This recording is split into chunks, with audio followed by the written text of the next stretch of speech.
ओम नमो भगवते वासुदेवाय। ओम शान्ताकारं भुजगशयनं पद्मनाभं सुरेशं विश्वधारं गगनसदृशं मेघवर्णं शुभांगं लक्ष्मीकान्तं कमलनयनं योगिविरध्यानगम्यं वन्दे विष्णु भवभयहरं सर्वलोकैकनाथं।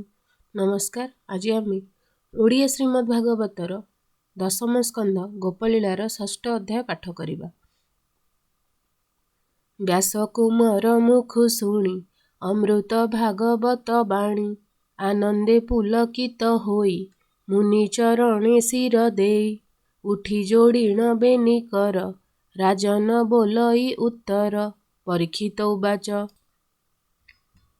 भोमुनि होइली पवित्र शुणी चरित भागवत कृष्णଙ୍କୁ वसुदेव नेई अइला नंद घरे थोई तहीं कि कले बनमाळी शुणिबी कृष्ण बाळ केळी कही पवित्र मते कर सेवई चरणे तुम्भर शुणी सानंद मुनि बर बोलंती शुण दंडधर शुक उवाच निद्रा जगत मोहिथिला पालटी वसुदेव नेला देवकी कोଳରେ रखिला कंसर हस्तु शून्ये गला एमंते पाहिला रजनी शुणतु वीर चूड़ामणि चेती चाहिला नंदराणी चियाई उठी सुलक्षणी देखिला होइछि तनये नंदकु कहिले थोकाए शुणी मिलिला बेगे नंद पुत्रकु देखिण आनंद जेते जशोदा परिबारी राई आनिले गोपनारी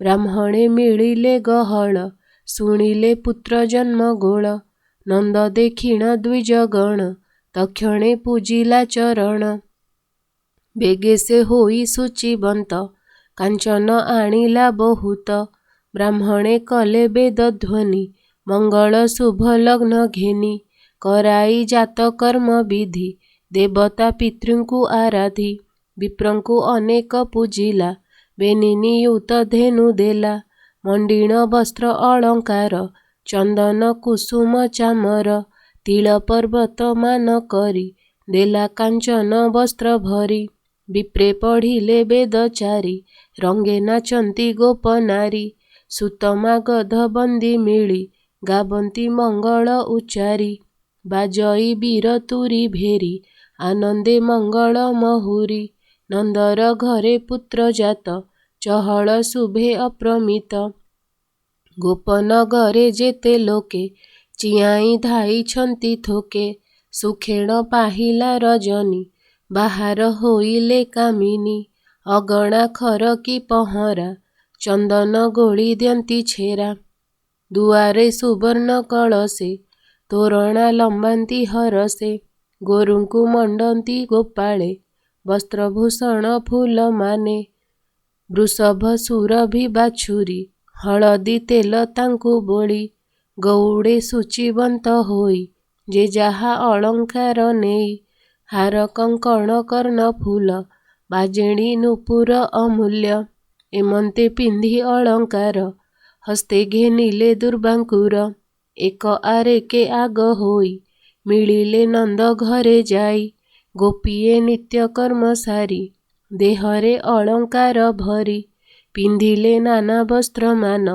आनंदे मन छन्न छन्न हस्तरे घेनी अर्घ्य थाली रंगे चढ़िले गोप बाली एक आरके जांती जिणी चरणे नुपुर बाजेणी केहिले उटी न चाहंती आकाशे जेने हंसपंती चलंती श्रवणे कुंडल नितंब कुच हेम माळ आकाशे देबे छंती चाही गोपी चलंती गीत गाई जांते बिराजे महीस्थली क्षण क्षण के हुळ हुळी कबरी फिटी फूल मान जांते पड़ई मही तळ कृष्णंकु जाउछंती देखी आनंद के पारिब लेखी दिसई नंद निज बास कि जिणी तपन तरास आकाश मंडणी पराए तेजे सकल शोभा पाए कि जिणी नवग्रह ज्योति त्रिविध रत्न झटकंती श्वेत सुरंग पीत बास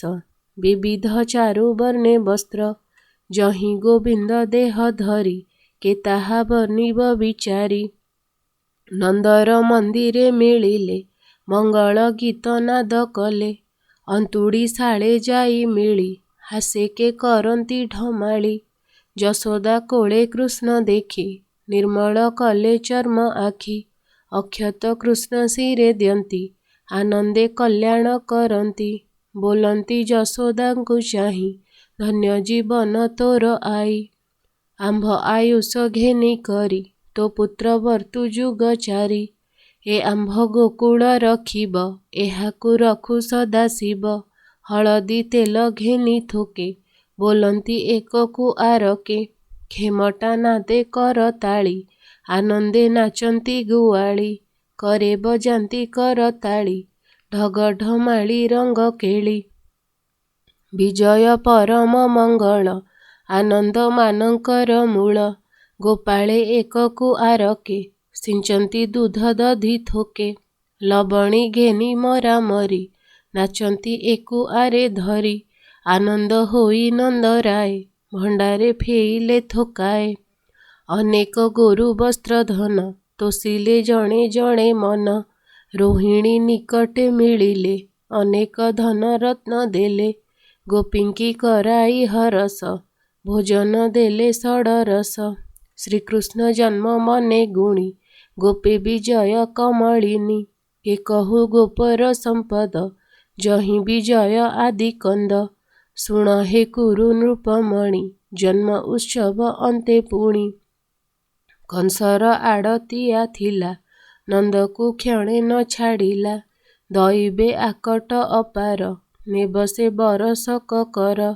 ଗୋପାଳମାନଙ୍କୁ ବସାଇ ନନ୍ଦ ବୋଲଇ ଶୋକ ବହି। କଂସ ଆକଟ ମତେ କରି ମୁଁ ଆଜି ଯିବି ମଧୁପୁରୀ। ପୁତ୍ରର ଚିନ୍ତା ତୁମ୍ଭେ କର କହି ଚଳିଲା ଗୋପବୀର। କଂସର ଛାମୁରେ ମିଳିଲା ସୁନିଆ ଧନ ଗଣି ଦେଲା। ଆନନ୍ଦ ହୋଇ ଦଣ୍ଡଧାରୀ ଦେଲା ସେ ଅଳଙ୍କାର ଭରି। ମେଲାଣି ପାଇ ତତକ୍ଷଣ କିଣିଲା ନାନା ଦ୍ରବ୍ୟମାନ। ଗୋପ ନବରେ ଯେତେ ଲୋଡ଼ା ତାଳ ଜମ୍ବିଳ ଆମ୍ବ ସଢ଼ା। ସକଟେ ଭରି ମନ ତୋଷେ ଏମନ୍ତେ ଦିନ ଅବଶେଷେ। ସାରିଲା ରନ୍ଧନ ଭୋଜନ ନିରତେ ପୁତ୍ର ତହିଁ ମନ। ଏମନ୍ତେ ରଜନୀ ହୋଇଲା ଘୋର ତିମିର ପ୍ରକାଶିଲା। ନନ୍ଦର ଆଗମନ ଶୁଣି ବସୁଦେବ ତା ମନେ ଗୁଣି। ସ୍ୱଭାବେ ନନ୍ଦ ମିତ୍ର ମୋର ତା ଘରେ ବେନି ମୋ କୁମର। ତାର କୁଶଳେ ମୋର ଇଷ୍ଟ ନପୁଣ ଜାଣେ କଂସ ଦୁଷ୍ଟ। ଏମନ୍ତେ ମନ ବିଚାରିଲା ନନ୍ଦର ନିକଟେ ମିଳିଲା। ମିତ୍ର ଆଗମ ନନ୍ଦ ଦେଖି ଉଠିଲା ଆସନ ଉପେକ୍ଷୀ। ଆନନ୍ଦେ ହୋଇ କୋଳାକୋଳ ବସିଲେ ଯାଇ ଏକ ମେଳ।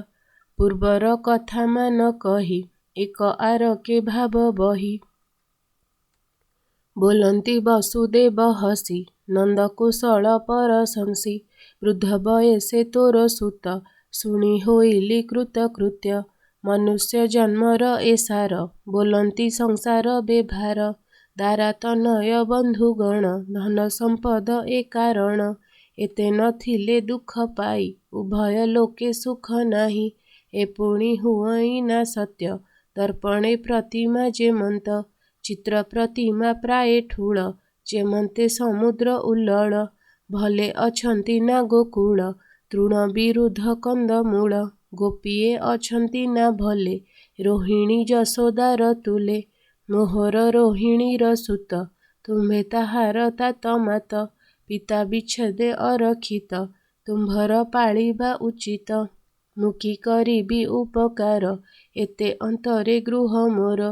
ଜୀବନ୍ତେ ଏକୁ ଆର ସଖା ମରଣେ ପରଲୋକେ ଦେଖା। ଏମନ୍ତ ମିତ୍ରର ସ୍ୱଭାବ ଆନନ୍ଦେ କହେ ବସୁଦେବ। ନନ୍ଦ ଯେ ବସୁଦବ ଚାହିଁ ବୋଲଇ ଶୋକ ଭର ହୋଇ। ଭୋ ମିତ୍ର ବଡ଼ାଇ ବିକଳ ନୟନୁ ବହେ ଅଶ୍ରୁଜଳ। ଦେବକୀ କଲା କେତେ ପାପ ଅଳପ ଦିନେ ବହୁ ତାପ।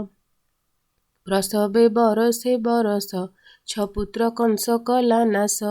ଏବେ ଦୁହିତାଏ ହୋଇଲା ତାହା ମାରିବ ବୋଲି ଗଲା। ଦେବକୀ ତାର ଧରି କର ବୋଲଇ ଏହାକୁ ନ ମାର। ସଂଖାଳି ହେଉ ବୃଦ୍ଧ କାଳେ ପଡ଼ୁଛି ତୋର ପାଦ ତଳେ। ଦେବକୀ ବୋଲ ସେ ନ କଲା, କୋଳରୁ ଛଡ଼ାଇ ଆଣିଲା। ଚରଣ ଧରି କଚାଡ଼ନ୍ତେ, ହସ୍ତରୁ ଗଲା ସେ ତୁରିତେ। କଂସର ମୃତ୍ୟୁ ସେ କହିଲା, ଶୂନ୍ୟ ମାର୍ଗରେ ଚଳିଗଲା। ଏ କଥା କର୍ମର ଆୟତ, ଜଗତ କର୍ମେ ଆତଜାତ।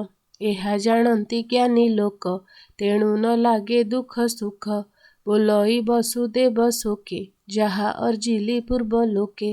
ସେ କଥା କର୍ମଟି ମୋହର, ଭୋମିତ୍ର ବେଗେ ଯାଅ ଘର। କଂସ ଆଦେଶ ଘେନି ଶିରେ, ଜଗତେ ବୁଲନ୍ତି ଅସୁରେ। ମାରିବେ ଯେତେ ବାଳ ପୁଅ, ଭୂମିତ୍ର ଦଣ୍ଡେ ହେନ ରହ। କହି ଚଳିଲେ ବସୁଦେବ, ନନ୍ଦର ମନ ଉଦ୍ବେଗ। ଶୁଣିଣ ମିତ୍ରର ବଚନ, ନନ୍ଦର ମନ ଛନ ଛନ। ସକଟେ ନାନା ଦ୍ରବ୍ୟ ଭରି, ଭୟେ ସୁମରେ ନରହରି। ବଜାଇ ଶଙ୍ଖ ଭେରି ତୁର, ନଗରୁ ହୋଇଲା ବାହାର। କୃଷ୍ଣ ଆଦେଶ ଶିରେ ଘେନି, କହନ୍ତି ଶୁକ ମହାମୁନି। ସୁଜନେ ଶୁଣ କୃଷ୍ଣ ଲୀଳା, ଏ ଭବ ସାଗରକୁ ଭେଳା। ଏ ନାବେ ବସ ଭ୍ରାନ୍ତି ଛାଡ଼ି, ନମର ଭବ ଜଳେ ବୁଡ଼ି। ପତ୍ନୀ ତନୟ ଗୃହ ବାସ, ଏଣେ ନ କରିବ ବିଶ୍ୱାସ। ସମ୍ପଦ ସ୍ୱପ୍ନ ପ୍ରାୟ ଦୃଶ୍ୟ, ତେଣେ ନ କର ତୁମ୍ଭେ ଆସ। ନିରତେ ଚିନ୍ତନର ହରି, ନମର ଶୂନ୍ୟେ କୋଳ କରି। ଗୋବିନ୍ଦ ନାମେ ଜ୍ଞାନ ରସ, କହଇ ଜଗନ୍ନାଥ ଦାସ। ଇତି ଶ୍ରୀମଦ୍ଭାଗବତେ ମହାପୁରାଣେ ପାରମହଂସ ସଂହିତାୟାं ଦଶମସ୍କନ୍ଧେ ପୂର୍ବାର୍ଦ୍ଧେ ନନ୍ଦବସୁଦେବ ସଂଗମो ନାମ ଷଷ୍ଠାଧ୍ୟାୟः। ଓಂ ନମೋ ଭଗବତେ ବାସୁଦେବାୟ।